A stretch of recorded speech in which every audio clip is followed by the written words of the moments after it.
This is a continuation of The Wind in the Willows by Kenneth Grahame, comprising Chapter 10. Chapter 10. The Further Adventures of Toad. The front door of the hollow tree faced eastwards, so Toad was called at an early hour, partly by the bright sunlight streaming in on him, partly by the exceeding coldness of his toes, which made him dream that he was at home in bed in his own handsome room with the Tudor window, on a cold winter's night, and his bedclothes had got up, grumbling and protesting they couldn't stand the cold any longer, and had run downstairs to the kitchen fire to warm themselves, and he had followed, on bare feet, along miles and miles of icy stone-paved passages, arguing and beseeching them to be reasonable. He would probably have been aroused much earlier, had he not slept for some weeks on straw over stone flags, and almost forgotten the friendly feeling of thick blankets pulled well up round the chin. Sitting up, he rubbed his eyes first and his complaining toes next, wondered for a moment where he was, looking round for familiar stone wall and little barred window, then, with a leap of the heart, remembered everything: his escape, his flight, his pursuit, remembered, first and best thing of all, that he was free. Free. The word and the thought alone were worth 50 blankets. He was warm from end to end as he thought of the jolly world outside, waiting eagerly for him to make his triumphal entrance, ready to serve him and play up to him, anxious to help him and to keep him company, as it always had been in days of old before misfortune fell upon him. He shook himself and combed the dry leaves out of his hair with his fingers, and, his toilet complete, marched forth into the comfortable morning sun, cold but confident, hungry but hopeful, all nervous terrors of yesterday dispelled by rest and sleep and frank and heartening sunshine. He had the world all to himself, that early summer morning. The dewy woodland, as he threaded it, was solitary, and still, the green fields that succeeded the trees were his own to do as he liked with. The road itself, when he reached it, in that loneliness that was everywhere, seemed, like a stray dog, to be looking anxiously for company. Toad, however, was looking for something that could talk and tell him clearly which way he ought to go. It is all very well, when you have a light heart, and a clear conscience, and money in your pocket, and nobody scouring the country for you to drag you off to prison again, to follow where the road beckons and points, not caring whither. The practical Toad cared very much indeed, and he could have kicked the road for its helpless silence when every minute was of importance to him. The reserved rustic road was presently joined by a shy little brother in the shape of a canal, which took its hand and ambled along by its side in perfect confidence, but with the same tongue-tied, uncommunicative attitude towards strangers. "Bother them," said Toad to himself. "But anyhow, one thing's clear. They must both be coming from somewhere, and going to somewhere. You can't get over that, Toad, my boy." So he marched on patiently by the water's edge. Round a bend in the canal came plodding a solitary horse, stooping forward as if in anxious thought. From rope traces attached to his collar stretched a long line, taut, but dipping with his stride, the further part of it dripping pearly drops. Toad let the horse pass, and stood waiting for what the fates were sending him. With a pleasant swirl of quiet water at its blunt bow, the barge slid up alongside of him, its gaily painted gunwale level with the towing path, its sole occupant a big stout woman wearing a linen sun-bonnet, one brawny arm laid along the tiller. "A nice morning, ma'am," she remarked to Toad as she drew up level with him. "I dare say it is, ma'am," responded Toad politely as he walked along the towpath abreast of her. "I dare it is a nice morning to them that's not in sore trouble, like what I am. Here's my married daughter, she sends off to me post haste to come to her at once. So off I comes, not knowing what may be happening or going to happen, but fearing the worst, as you will understand, ma, if you're a mother too. And I've left my business to look after itself. I'm in the washing and laundering line, you must know, ma'am, and I've left my young children to look after themselves, and a more mischievous and troublesome set of young imps doesn't exist, and I've lost all my money, and lost my way. And as for what may be happening to my married daughter, why, I don't like to think of it, ma'am." "Where might your married daughter be living, ma'am?" asked the barge woman. "She lives near to the river, ma'am," replied Toad, "close to a fine house called Toad Hall. That's somewheres hereabouts in these parts. Perhaps you may have heard of it." "Toad Hall? Why, I'm going that way myself," replied the barge woman. "This canal joins the river some miles further on, a little above Toad Hall, and then it's an easy walk. You come along in the barge with me, and I'll give you a lift." She steered the barge close to the bank, and Toad, with many humble and grateful acknowledgments, stepped lightly on board and sat down with great satisfaction. Toad's luck again, thought he. I always come out on top. So you're in the washing business, ma'am, said the bargewoman politely as they glided along. And a very good business you've got too, I dare say, if I'm not making too free in saying so. Finest business in the whole country, said Toad airily.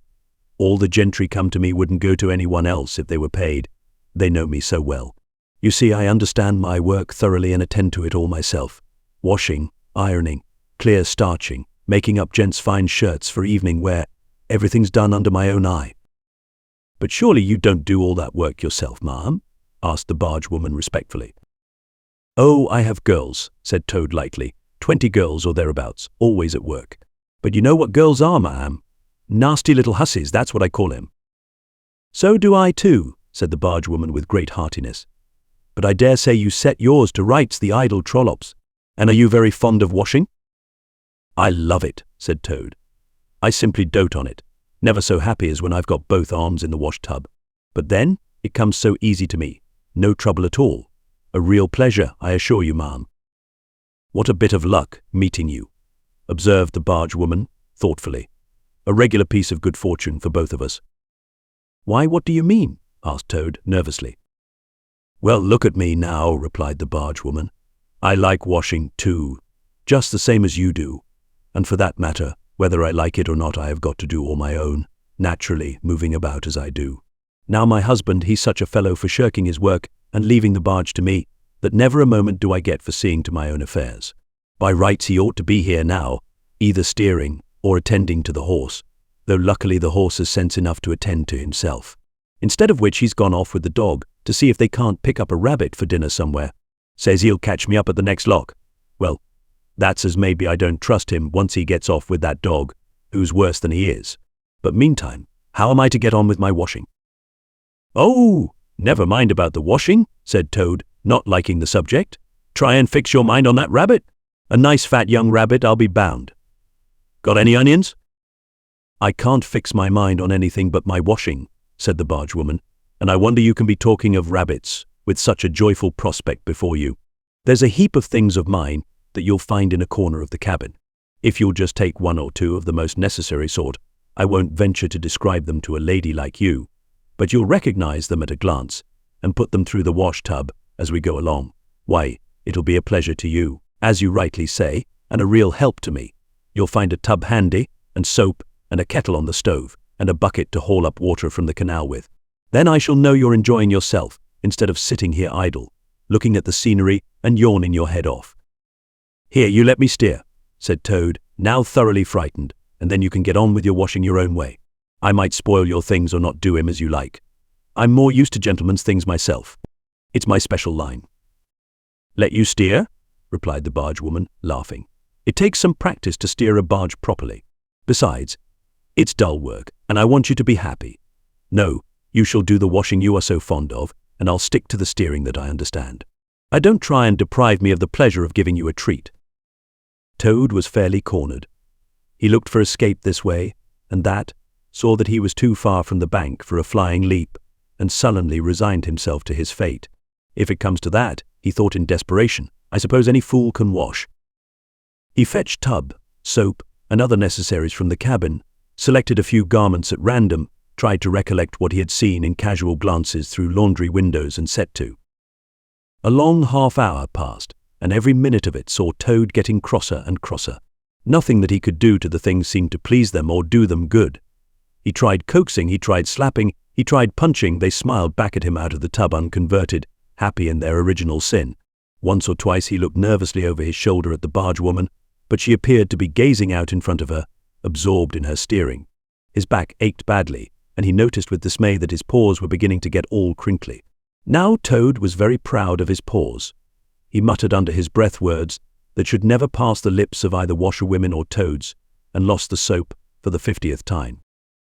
A burst of laughter made him straighten himself and look round. The bargewoman was leaning back and laughing unrestrainedly, till the tears ran down her cheeks.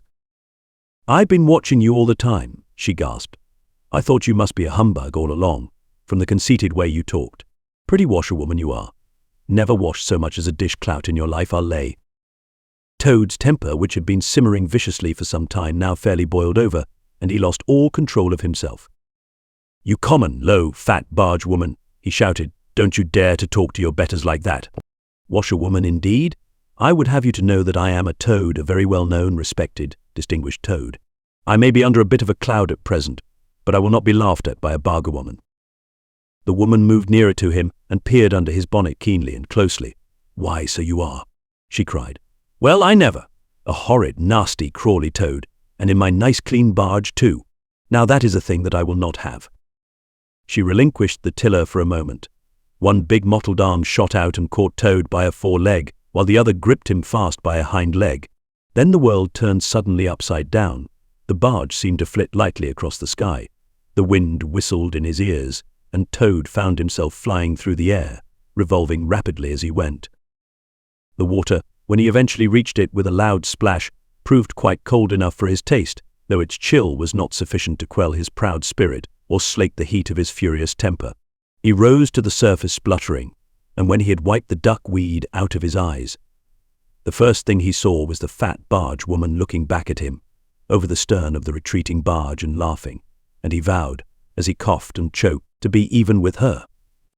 He struck out for the shore, but the cotton gown greatly impeded his efforts, and when at length he touched land, he found it hard to climb up the steep bank, unassisted.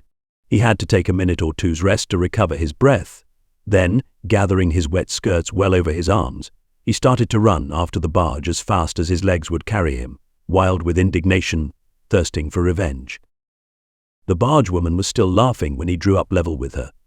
"Put yourself through your mangle, washerwoman," she called out, "and iron your face and crimp it, and you'll pass for quite a decent-looking toad." Toad never paused to reply. Solid revenge was what he wanted, cheap, windy, verbal triumphs, though he had a thing or two in his mind that he would have liked to say. He saw what he wanted ahead of him.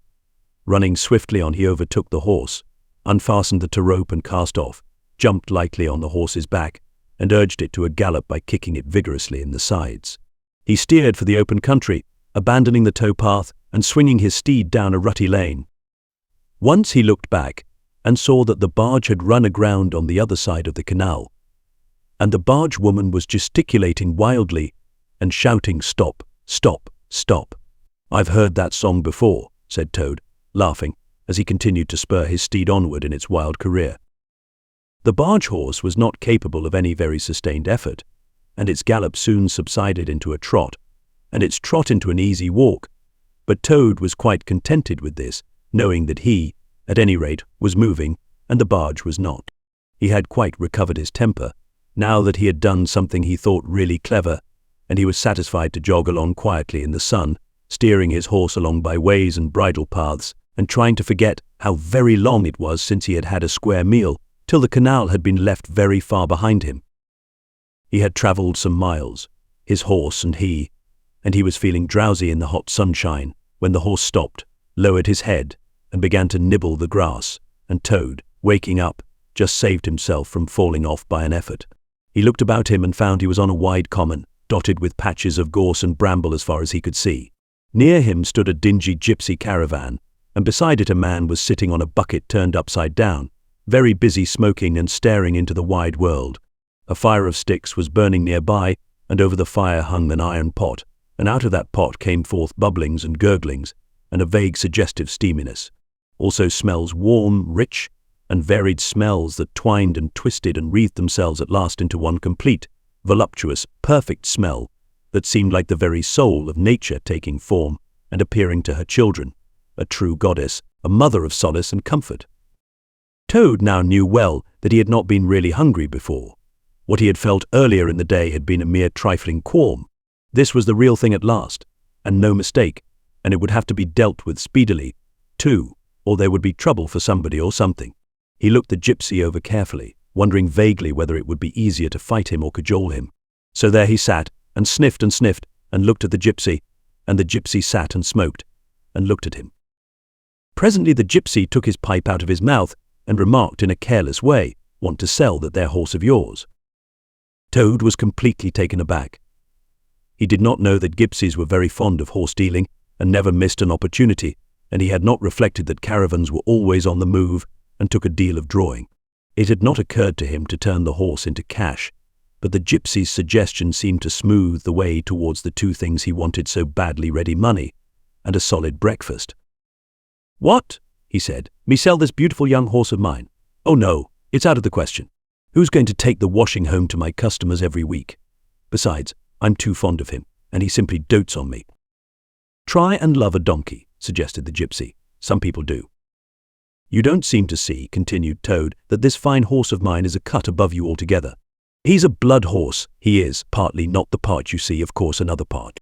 And he's been a prize hackney, too, in his time that was the time before you knew him, but you can still tell it on him at a glance, if you understand anything about horses. No, it's not to be thought of for a moment. All the same, how much might you be disposed to offer me for this beautiful young horse of mine?" The gypsy looked the horse over, and then he looked Toad over with equal care, and looked at the horse again. "Shillin' a leg," he said briefly, and turned away, continuing to smoke and try to stare the wide world out of countenance. "A shilling a leg," cried Toad. "If you please, I must take a little time to work that out and see just what it comes to." He climbed down off his horse, and left it to graze, and sat down by the gypsy, and did sums on his fingers, and at last he said, "A shilling a leg. Why, that comes to exactly 4 shillings, and no more. Oh, no, I could not think of accepting 4 shillings for this beautiful young horse of mine."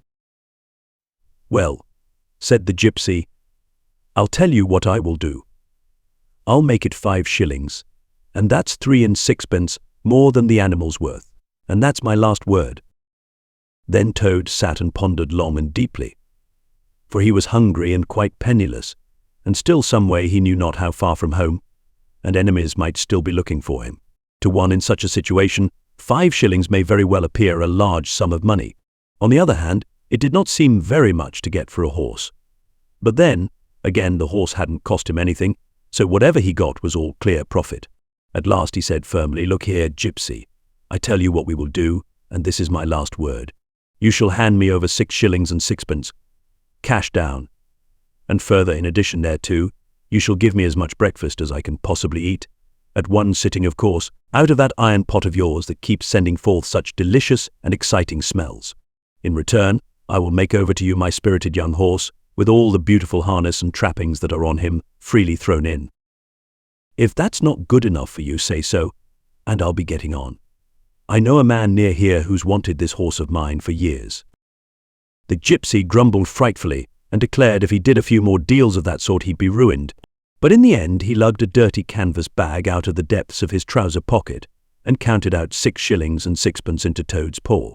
Then he disappeared into the caravan for an instant, and returned with a large iron plate and a knife, fork and spoon. He tilted up the pot, and a glorious stream of hot rich stew gurgled into the plate. It was indeed the most beautiful stew in the world, being made of partridges and pheasants and chickens and hares and rabbits and pea-hens and guinea fowls and 1 or 2 other things. Toad took the plate on his lap, almost crying, and stuffed and stuffed and stuffed, and kept asking for more, and the gypsy never grudged it him. He thought that he had never eaten so good a breakfast in all his life.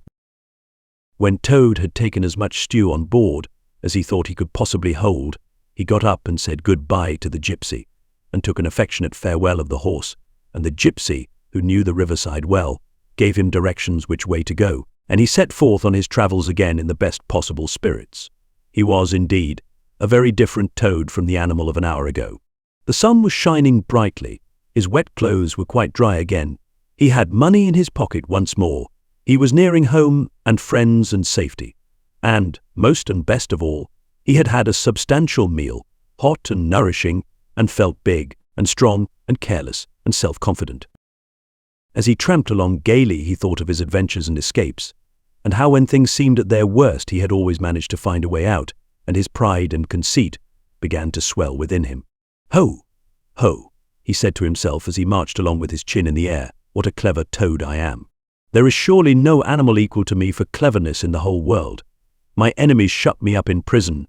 Encircled by sentries, watched night and day by warders, I walk out through them all, by sheer ability coupled with courage. They pursue me with engines and policemen, and revolvers. I snap my fingers at them, and vanish, laughing, into space. I am, unfortunately, thrown into a canal by a woman fat of body and very evil-minded. What of it? I swim ashore, I seize her horse, I ride off in triumph, and I sell the horse for a whole pocketful of money and an excellent breakfast. Ho, ho! I am the toad, the handsome, the popular, the successful toad. He got so puffed up with conceit that he made up a song as he walked in praise of himself, and sang it at the top of his voice, though there was no one to hear it but him. It was perhaps the most conceited song that any animal ever composed. The world has held great heroes, as history books have showed, but never a name to go down to fame, compared with that of Toad. The clever men at Oxford know all that there is to be knowed, but they none of them know one half as much as intelligent Mr. Toad. The animals sat in the ark and cried. Their tears in torrents flowed. Who was it said, "There's land ahead?" encouraging Mr. Toad. The army all saluted as they marched along the road. Was it the King or Kitchener? No, it was Mr. Toad. The Queen and her ladies in waiting sat at the window and sued. She cried, "Look, who's that handsome man?" They answered, "Mr. Toad." There was a great deal more of the same sort, but too dreadfully conceited to be written down. These are some of the milder verses. He sang as he walked, and he walked as he sang, and got more inflated every minute, but his pride was shortly to have a severe fall. After some miles of country lanes he reached the high road, and as he turned into it and glanced along its white length, he saw approaching him a speck that turned into a dot, and then into a blob, and then into something very familiar, and a double note of warning, only too well known, fell on his delighted ear.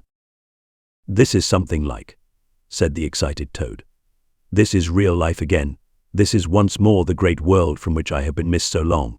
I will hail them, my brothers of the wheel, and pitch them a yarn of the sort that has been so successful hitherto, and they will give me a lift, of course, and then I will talk to them some more, and perhaps, with luck, it may even end in my driving up to Toad Hall in a motor car. That will be one in the eye for Badger." He stepped confidently out into the road to hail the motor car, which came along at an easy pace, slowing down as it neared the lane, when suddenly he became very pale.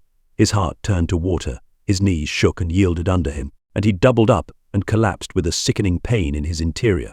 And well he might, the unhappy animal, for the approaching car was the very one he had stolen out of the yard of the Red Lion Hotel on that fatal day when all his troubles began. And the people in it were the very same people he had sat and watched at luncheon in the coffee room. He sank down in a shabby, miserable heap in the road, murmuring to himself in his despair, "It's all up. It's all over now. Chains and policemen again. Prison again. Dry bread and water again. Oh, what a fool I have been. What did I want to go strutting about the country for, singing conceited songs and hailing people in broad day on the high road, instead of hiding till nightfall and slipping home quietly by back ways? Oh, hapless Toad. Oh, ill-fated animal." The terrible motor car drew slowly nearer and nearer, till at last he heard it stop just short of him. Two gentlemen got out and walked round the trembling heap of crumpled misery lying in the road, and one of them said, "Oh dear, this is very sad. Here is a poor old thing, a washerwoman apparently, who has fainted in the road. Perhaps she is overcome by the heat, poor creature, or possibly she has not had any food today. Let us lift her into the car and take her to the nearest village, where doubtless she has friends." They tenderly lifted Toad into the motor car and propped him up with soft cushions and proceeded on their way. When Toad heard them talk in so kind and sympathetic a way and knew that he was not recognized, his courage began to revive, and he cautiously opened first one eye and then the other. "Look," said one of the gentlemen, "she is better already. The fresh air is doing her good. How do you feel now, ma'am?" "Thank you kindly, sir," said Toad in a feeble voice. "I'm feeling a great deal better." "That's right," said the gentleman. "Now keep quite still, and above all, don't try to talk." "I won't," said Toad. "I was only thinking, if I might sit on the front seat there, beside the driver, where I could get the fresh air full in my face, I should soon be all right again." "What a very sensible woman," said the gentleman. "Of course you shall." So they carefully helped Toad into the front seat beside the driver, and on they went again. Toad was almost himself again by now. He sat up, looked about him, and tried to beat down the tremors The yearnings, the old cravings that rose up and beset him and took possession of him entirely. "It is fate," he said to himself. "Why strive? Why struggle?" And he turned to the driver at his side. "Please, sir," he said, "I wish you would kindly let me try and drive the car for a little.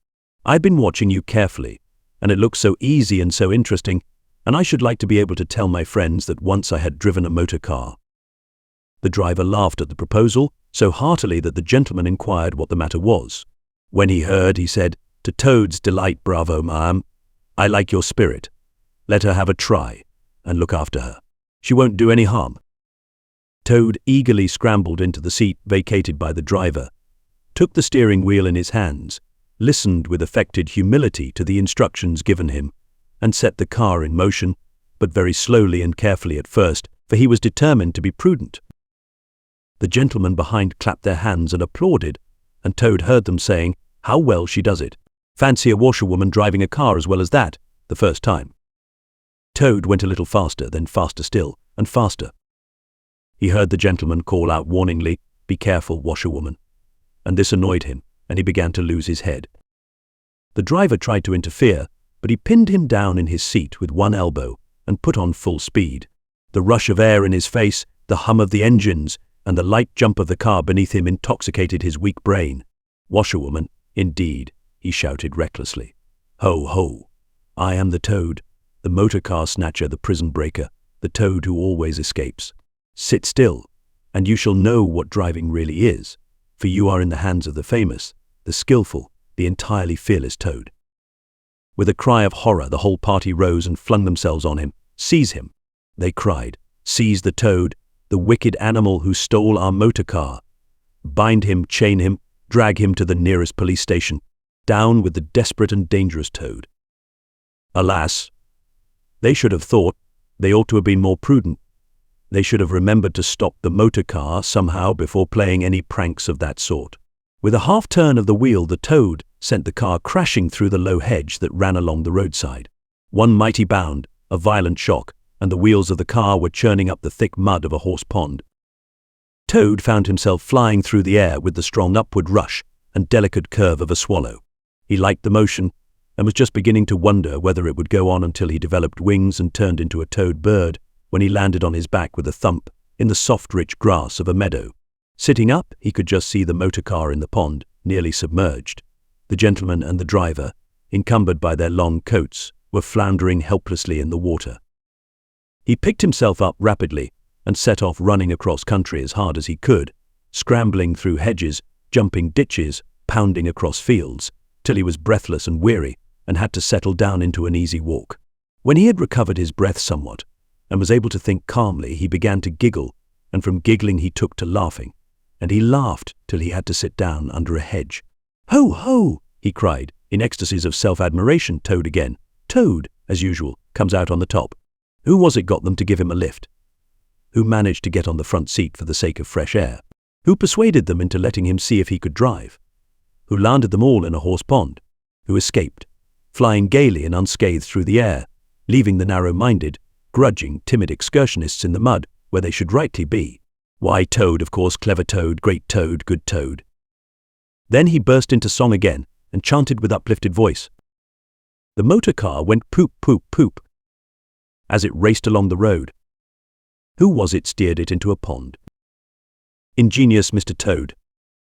Oh, how clever I am! How clever, how clever, how very clever. A slight noise at a distance behind him made him turn his head and look. Oh horror! Oh misery! Oh despair! About 2 fields off, a chauffeur in his leather gaiters and 2 large rural policemen were visible, running towards him as hard as they could go. Poor Toad sprang to his feet and pelted away again, his heart in his mouth. "Oh my!" he gasped as he panted along. "What an ass I am! What a conceited and heedless ass! Swaggering again, shouting and singing songs again, sitting still and gassing again. Oh my! Oh my! Oh my!" He glanced back and saw to his dismay that they were gaining on him. On he ran desperately, but kept looking back, and saw that they still gained steadily. He did his best, but he was a fat animal, and his legs were short, and still they gained. He could hear them close behind him now. Ceasing to heed where he was going, he struggled on blindly and wildly, looking back over his shoulder at the now triumphant enemy, when suddenly the earth failed under his feet. He grasped at the air, and, splash, he found himself head over ears in deep water, rapid water, water that bore him along with a force he could not contend with, and he knew that in his blind panic he had run straight into the river. He rose to the surface and tried to grasp the reeds and the rushes that grew along the water's edge close under the bank, but the stream was so strong that it tore them out of his hands. "Oh my," gasped poor Toad, "if ever I steal a motor car again. If ever I sing another conceited song." Then down he went, and came up breathless and spluttering. Presently he saw that he was approaching a big dark hole in the bank, just above his head, and as the stream bore him past he reached up with a paw, and caught hold of the edge, and held on. Then slowly and with difficulty he drew himself up out of the water, till at last he was able to rest his elbows on the edge of the hole. There he remained for some minutes, puffing and panting, for he was quite exhausted. As he sighed and blew and stared before him into the dark hole, some bright small thing shone and twinkled in its depths, moving towards him. As it approached, a face grew up gradually around it, and it was a familiar face. Brown and small, with whiskers. Grave and round, with neat ears and silky hair. It was the water rat. This concludes the 6th part of 7 total of The Wind in the Willows by Kenneth Grahame, produced by Best Audiobooks for free.